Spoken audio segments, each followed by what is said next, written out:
Assalamualaikum warahmatullahi wabarakatuh. Nama saya Nur Aqilah Hanin binti Ahmad Fauzi, matrik nombor MD 190-104 daripada kelas 9 lembaga A.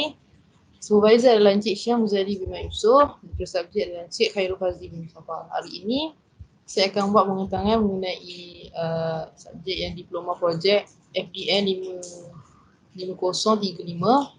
Juri yang saya pilih adalah Video Production Short Film yang bertajuk Cerita Perjalanan.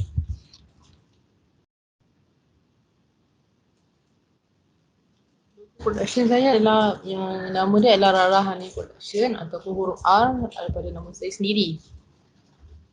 Kemudian ialah storyline ataupun sinopsis. Cerita dia mengisahkan tentang seorang budak perempuan yang nama Mira mempunyai masalah keluarga di mana ibu dan ayah dia tak menyiraukan dia langsung sepanjang Mira ni ada kat rumah. Ibu dan ayah dia ni sering sibuk dengan kerja sehingga mengabaikan anak dia.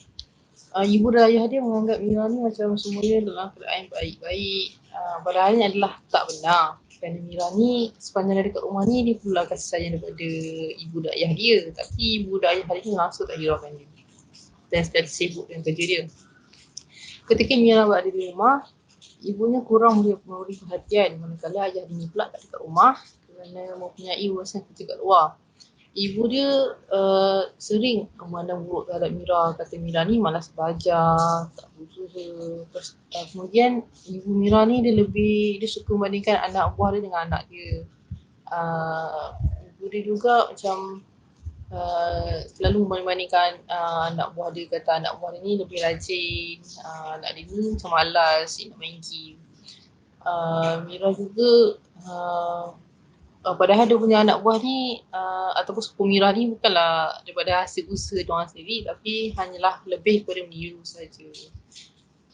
Mira juga berharap ibu dan ayah dia ni dapat memberikan perhatian sepenuhnya kepada Mira agar ibu dan ayah ni nampaklah hasil usaha dia selama ni. Dan juga Mira juga berharap dapat juga kasih sayang daripada seorang ibu dan ayah. Terusnya adalah problem statement. Problem statement saya pertama adalah lungut ketika berpulang duduk kat rumah. Setengah orang mungkin tak dapat duduk kat rumah ataupun setengah orang dia mungut. Duduk kat rumah ni mungut itu. Yang kedua adalah setengah ibu bapa jarang nak dengar luahan daripada anak-anak mereka sendiri. Setengah ibu bapa ni mungkin anggap macam anak-anak dia ni okey, tak ada tanya khabar dia orang macam mana. Kemudian yang ketiga adalah tak endahkan anak dan biarkan begitu saja, tak menganggap apa semua okey. Mungkin setengah ibu bapa ni terlalu sibuk dengan pekerjaan sehingga lupa tentang anak-anak diorang, tanya kehidupan diorang hari macam mana. Yang seterusnya adalah objektif. Objektif saya yang pertama adalah seharusnya bersyukur kerana dapat meluangkan masa bersama keluarga. Setengah orang atau mungkin tak dapat nak luangkan masa bersama keluarga kerana sibuk sangat dengan kerja-kerja sampai tak dapat rumah. Yang kedua adalah sebagai ibu bapa ni haruslah bertanggungjawab dan tak abaikan anak dan juga memastikan anak ni sentiasa dalam keadaan okey, tanya keadaan diorang macam mana. Kemudian adalah sentiasa bertanya tentang kehidupan mereka. Rajin nak tanya diorang ni macam mana kehidupan harian diorang. Terusnya adalah research. Research yang saya ambil adalah daripada cerita Indonesia yang bertajuk Surat Kecil Untuk Tuhan ataupun A Little Letter to God. Cerita dia tak adalah macam lebih kurang tapi adalah sama sikit tapi tak ada sama sangat.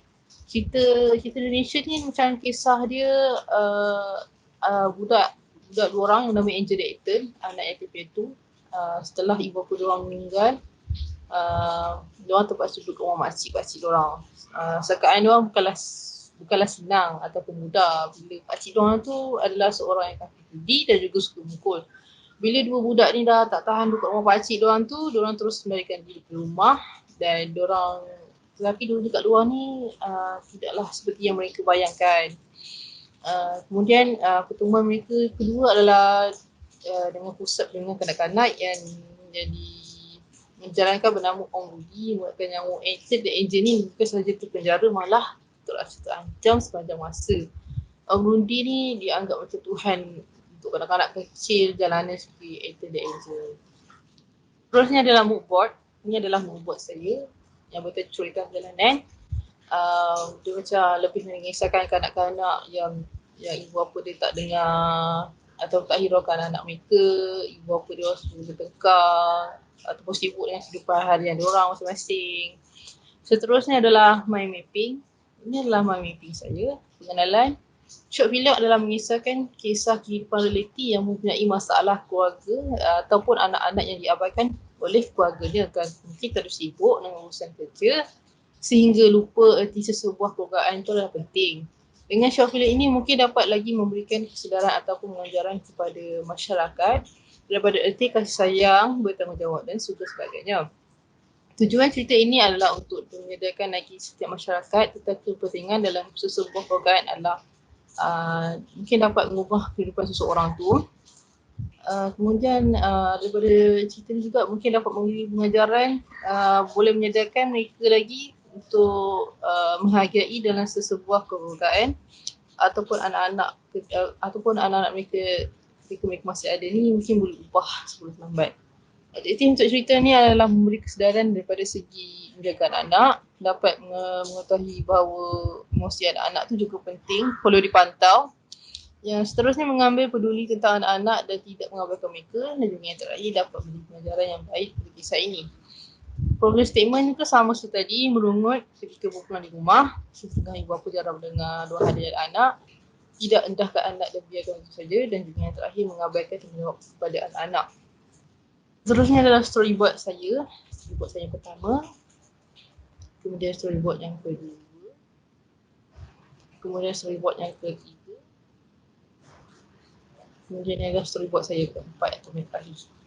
Seterusnya adalah thumbnail. Ini adalah thumbnail saya. Saya lebih guna kepada tracing tu. Thumbnail yang kedua, kemudian adalah thumbnail yang ketiga, thumbnail yang kelima, thumbnail yang kelima, dan juga thumbnail yang terakhir. Seterusnya adalah promotional item saya. Yang pertama adalah poster. Poster ini adalah poster yang finalized yang saya gunakan untuk launch cerita ini. Dia punya background ada yang macam tapak kaki tu macam mengisahkan kehidupan Mira. Kemudian untuk cerita perjalanan punya font tu dia punya ada yang macam liku-liku tu tentang liku kehidupan dia. Yang seterusnya adalah functional item saya adalah t-shirt.